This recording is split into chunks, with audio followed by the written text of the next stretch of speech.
పూర్తిగా వ్యతిరేకిస్తున్నారు కాబట్టి వాళ్ళ అర్బన్ నక్సల్స్ పేరుతోని వాళ్ళ సమాజంలో సదస్సులు నిర్వహిస్తూ విద్యాలయాల్లో సదస్సులు నిర్వహిస్తూ విద్యార్థుల లోపల ఈ సమాజం లోపల ఒక తప్పుడు ఆలోచన కల్పిస్తూ వాళ్ళు తిరిగి నక్సలిజమే గొప్ప అని చెప్పి చెప్పుకునేటువంటి ప్రయత్నం చేస్తున్న తరుణంలో మనందరం కూడా వాళ్ళ జాగృతం కావాల్సిన అవసరం ఉంది. ఇవాళ కేసీఆర్ గారు మన ఆపరేషన్ కగారు ఆపేయాల్సిన చర్చ జరపండి. ఇలా నిషేధించిన ఈ తెలంగాణ రాష్ట్రంలో నక్సలిజాన్ని నిషేధింపబడ్డది. ఆంధ్రప్రదేశ్ రాష్ట్రం నుంచి కూడా నక్సలిజాన్ని నిషేధింపబడ్డది. మరి రాష్ట్ర ముఖ్యమంత్రి ఉన్నాడు కేసీఆర్ ఆయన ముఖ్యమంత్రి ఉన్నప్పుడు నక్సలిజం నిషేధాన్ని ఎందుకు ఎత్తివేయాలో స్పష్టం చేయాలి. ఇవాళ నక్సలిజాన్ని సమర్థించే రేవంత్ రెడ్డి గారు కూడా ఆయన ప్రభుత్వం ఏర్పడింది, ఆయనకు ధైర్యం ఉంటే నక్సలిజం నిషేధం ఎత్తివేయని చెప్పండి. అంటే ద్వంద్వ విధానాలు వీళ్ళు, ద్వంద్వ విధానాలు. వాళ్ళు అధికారం ఉన్నప్పుడు ఒక విధానం, అధికారం లేనప్పుడు ఇంకో విధానం. కాబట్టి ఇవాళ భారతీయ జనతా పార్టీ కానీ ఇలా విద్యార్థి పరిషత్ కార్యకర్తలు కానీ వాళ్ళు నా మీద పోస్టర్లు వేసినప్పుడు, విద్యార్థి పరిషత్ కార్యకర్త ఉన్నప్పుడు నా మీద పోస్టర్లు వేశారు. నేను పాటలు పాడినప్పుడు నువ్వు పాటలు పాడు బంద్ చేయాలి, లేకుంటే ప్రజల మధ్యలో గుణపాట అని చెప్తామని పోస్టర్లు వేశారు. నేను మొన్న మాట్లాడిన జగన్మోహన్ రెడ్డి గారు సీఎం ఆయన కాపాడినప్పుడు నేను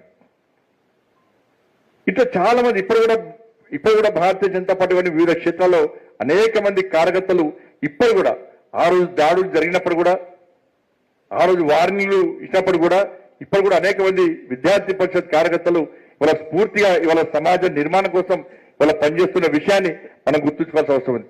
ఇలా మళ్ళీ చెప్తున్నా సామా జగన్మోహన్ రెడ్డి కానీ, జితేందర్ రెడ్డి కానీ, మధుసూదన్ గారు కానీ, రామన్న గోపన్, ఈ జిల్లా కాదు అనేక జిల్లాలో తెలంగాణ రాష్ట్ర వ్యాప్తంగా ఉమ్మడి ఆంధ్రప్రదేశ్ ఉన్నప్పుడు కూడా అనేక మంది విద్యార్థి పరిషత్ కార్యకర్తలు ఇవాళ అమరులై ఇవాళ మన స్ఫూర్తి పదాధికారులు ఉన్న విషయాన్ని అందుకే ఇలా ఇప్పుడు కూడా విద్యార్థి పరిషత్ కార్యకర్తలు అందుకని బాబురావు సార్ చెప్పాడు, మీరు చాలా మంది నక్సలిజం అంటే ఏందో తెలియదు, దీనిలో చాలా మందికి నక్సలిజం అంటే ఏందో తెలియదు.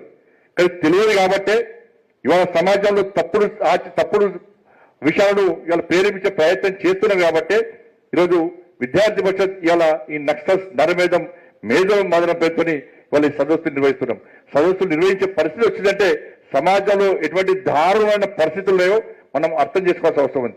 ఇలా అర్బన్ నక్సల్స్ పేరుతోని ఈరోజు అనేక ప్రాంతాల్లో ఒక నిషేధిత సంస్థ అనుబంధంగా కొంతమంది వ్యక్తులు వచ్చి బహిరంగ నిషేధ సంస్థకి వాళ్ళ మద్దతు చెప్తున్నారంటే వాళ్ళని నిర్మూలించి వాళ్ళ మీద చట్టపరంగా చర్యలు తీసుకోవాల్సిన ప్రభుత్వమే, కాంగ్రెస్ పార్టీ ప్రభుత్వమే. ఇలా విద్యా కమిటీలో అనేక వ్యవస్థలో ఇలా ఆ వ్యక్తులను, ఆ భావాచరణ వ్యక్తులను, నక్సల్తో సంబంధం ఉన్న వ్యక్తులను ఆ కమిటీలో వేస్తూ ఇలా విద్యార్థులకు ఏం బోధించదలుచుకున్నారో చెప్పాలి.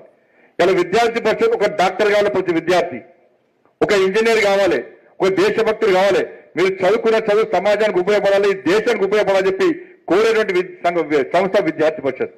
ఇలా వీళ్ళు ఏం చెప్తున్నారంటే మీకు తుపాకీ కొట్టండి, మీకు చదువులు అవసరం లేదు, ఇలా జంగల్ పోండి, పేద ప్రజలను చంపండి, ఆదివాసులను చంపండి, ఎస్సీ బడుగు బలహీన వర్గాలను చంపండి అని చెప్పి ఇలా వాళ్ళు చెప్పే ప్రయత్నం చేస్తున్నారు. సమాజం ఆలోచించాలి. మీరు చదువు కావాలన్నా, తుపాకీ కావాలన్నా ఇలా సమాజంలో చర్చ జరగాల్సిన, దీని మీద చర్చ జరగాల్సిన అవసరం ఉన్నది. ఇలా సపోజ్ కాంగ్రెస్ పార్టీ రాష్ట్ర ముఖ్యమంత్రిగా ఆలోచించాలి. ఆయన కాంగ్రెస్ పార్టీ కాకపోవచ్చు, అంతకు టీడీపీలో ఉండొచ్చు, టీఆర్ఎస్ లో ఉండొచ్చు.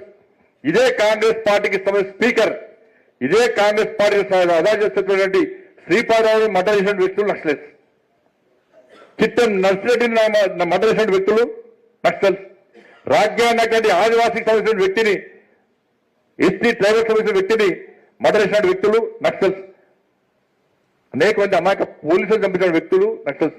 దీన్ని సామాజిక సమస్యగా ఏ విధంగా చూస్తామో ఒక్కసారి ఆలోచించండి.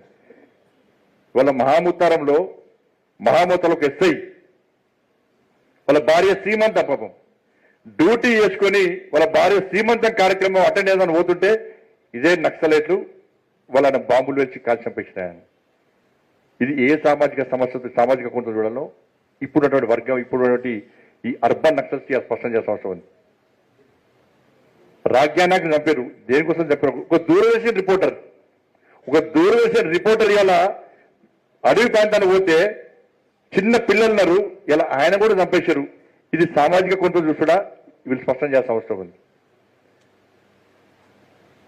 ఇట్లా అనేక విషయాలు కూడా ఇవాళ నక్సల్స్ విధ్వంసాలు సృష్టించారు.